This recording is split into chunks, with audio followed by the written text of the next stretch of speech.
Welcome back, my friends. I'm sorry for missing our session last week. I was detained in the Shadowlands.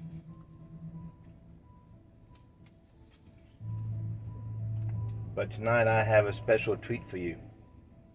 I have 3 stories concerning hellhounds, phantom dogs, and even the wild hunt. So get comfortable, get cozy,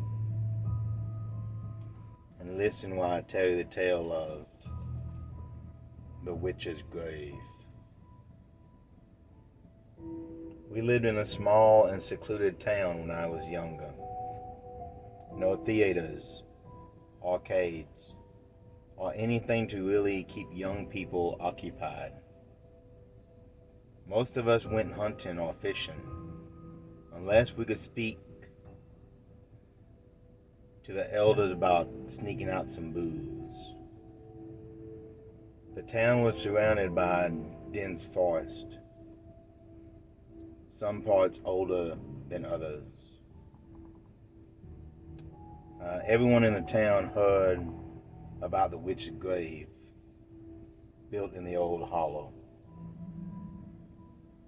Witch Hollow was said to be haunted. A woman accused of dark magic was hanged and burned after being tortured there. They buried her deep and placed a mound on top of her grave.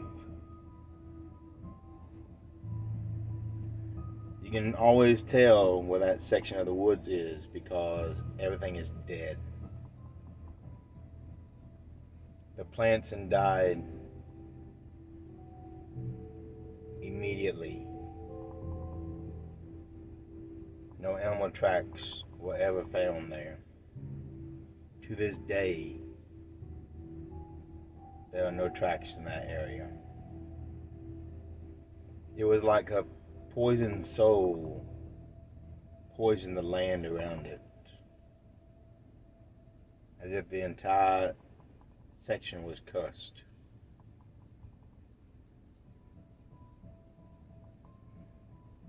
The trees were dead. No grass grew. Shrubs and bushes wilted and died.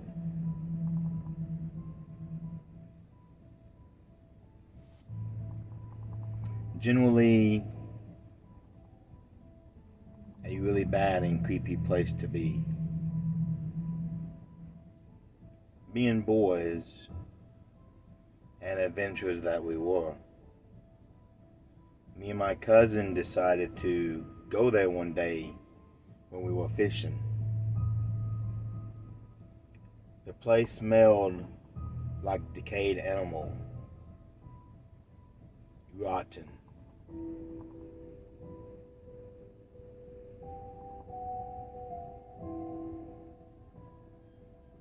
There was no life to be found.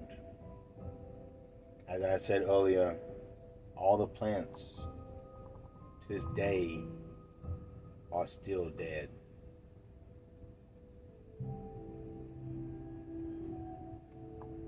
No sound from insects or frogs were heard there. No paw prints, no droppings, nothing on the ground to indicate any kind of life.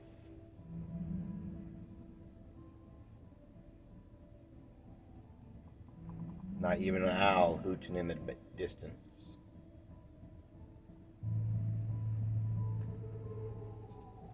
It was poisoned when they buried her, and poisoned the land stayed.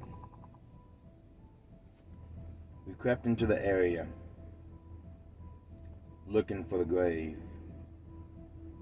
We stopped and looked around, trying to hear any noises at all.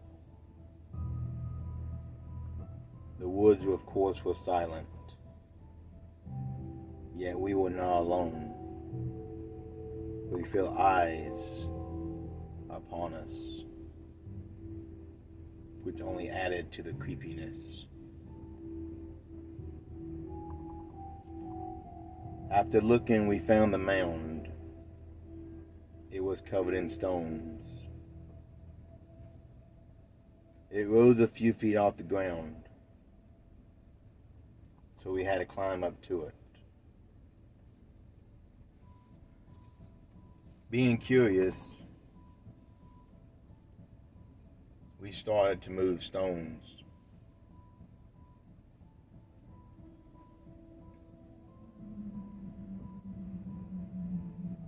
That's when I heard it, a growl from the woods. I stopped and looked around, but saw nothing. My cousin, he heard it too, as he inched closer to me, back to back. We both looked around.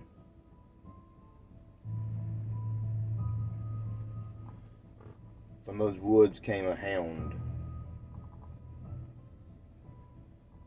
slobbering from its wet and bloody mouth. This hound was huge, easily the size of a calf. And I'm not talking about a newborn.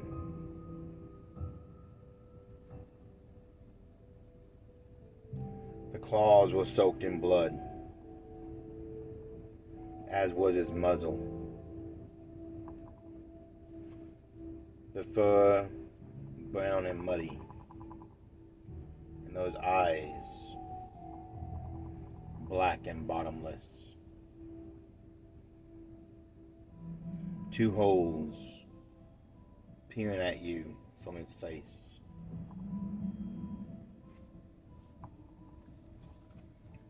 It leaped at us, reaching the top of the mound in one quick jump.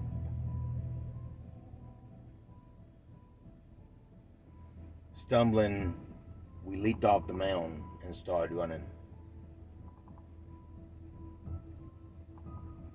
We ran hard and fast, could still hear it behind us. We left that cursed place and did not stop running until we got home. You could hear the hound baying and howling. But it was not a howl I ever heard before. It was a dog, but there was something different. The echo. It was more sinister, ghostly, as if this thing came from another world. It never followed us home. That I am glad. The blood on its face was fresh. Probably some poor boy that had the same idea we did, except he wasn't fast enough to get away.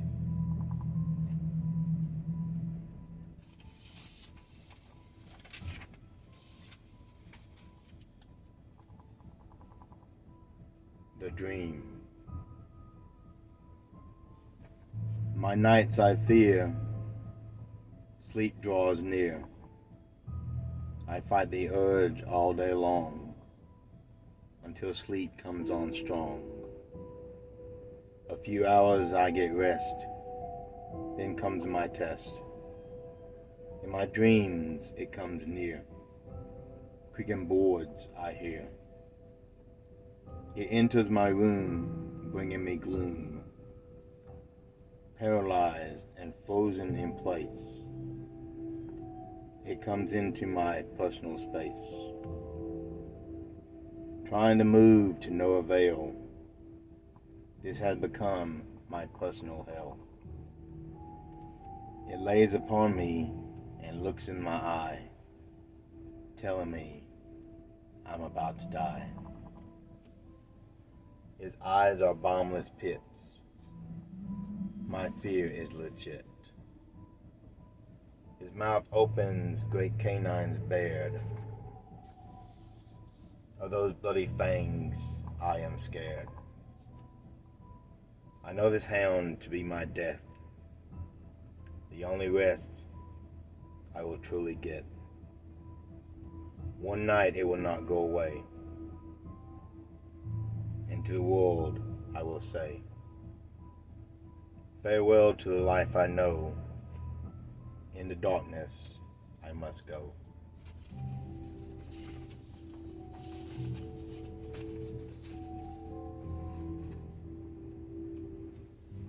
The Wild Hunt.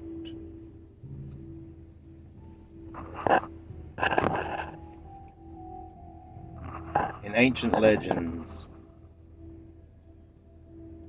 Norse and Celtic alike, the Wild Hunt is a supernatural hunting event between the great hounds and their divine huntsmen. The Lord of the Hunt is usually an exalted god. The great hunt always happens in the winter months, when the night is usually darkest and the air is chilly cold. Legend has that anyone foolish enough to be caught outside at night may find themselves in peril and fight. Some say the hunt takes souls unwillingly away to dark and unknown places. The month was February, the coldest month here in my hometown. Most of the residents were of early German or Icelandic heritage, so they took the old legend seriously. My mother warned us children about staying out so late and be home before dark. Although many of us did not believe in those stories and tales, at least not until I was a grown man and had my own encounter. That is my story. When the hunt howls and the winds are furious, the full moon shining bright, be on your guard, for this is the beginning of the hunt. My mother would tell us this often, very long ago. I would listen to the wind howl as I sat in my deer stand. It came with such force, I was worried I might be blown away. So I decided it was best to head back to camp. I walked through the thick snow and could just make out the campfires burning. That's when I heard something in the wind. A small noise at first. It then grew louder. The sound I heard was hounds baying, obviously on a trail. My heart stopped, and I froze while I heard the beast. The wind had grown quiet, and the sky, as well as the woods, were full of the baying of hounds. That's when I looked toward the sky and I saw them. White hounds with flaming eyes, bloody teeth.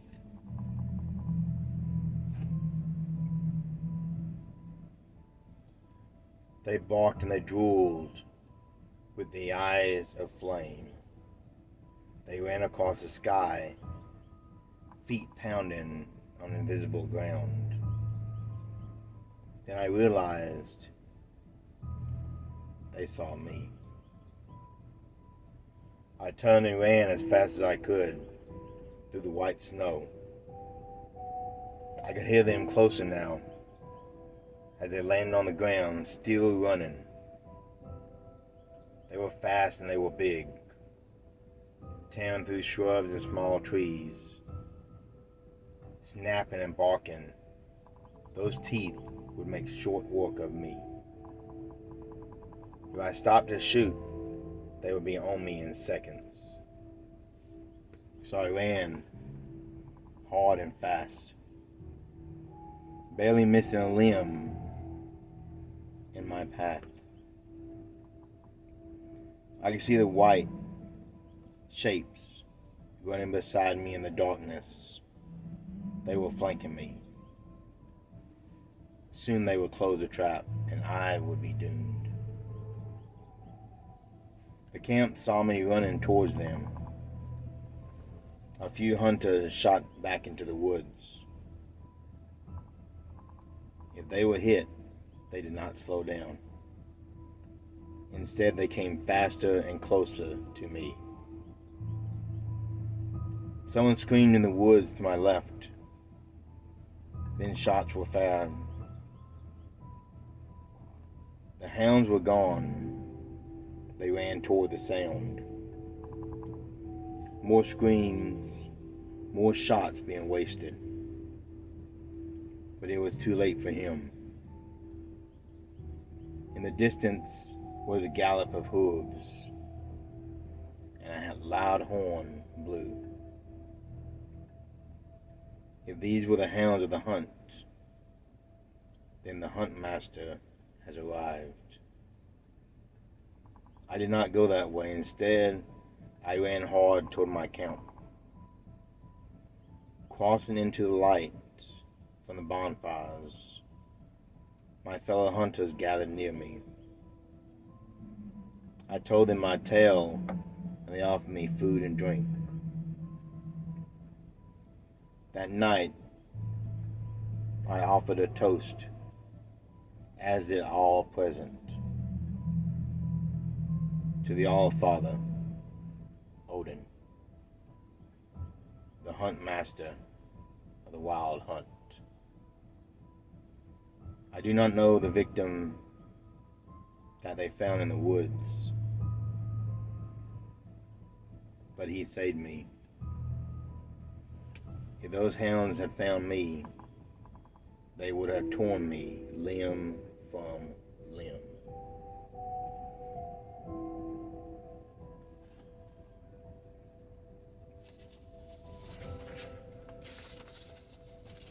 I hope you enjoyed this, my friends. Of course, it's fiction. I wrote all this stuff myself.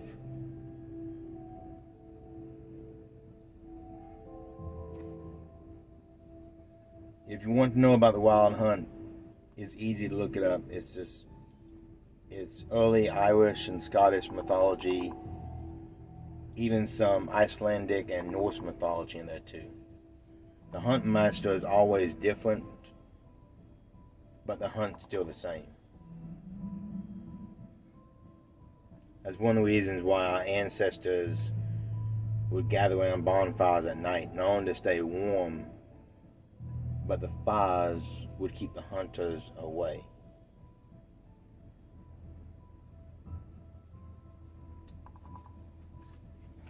So until next week, my friends, always keep those eyes open for the shadows near you.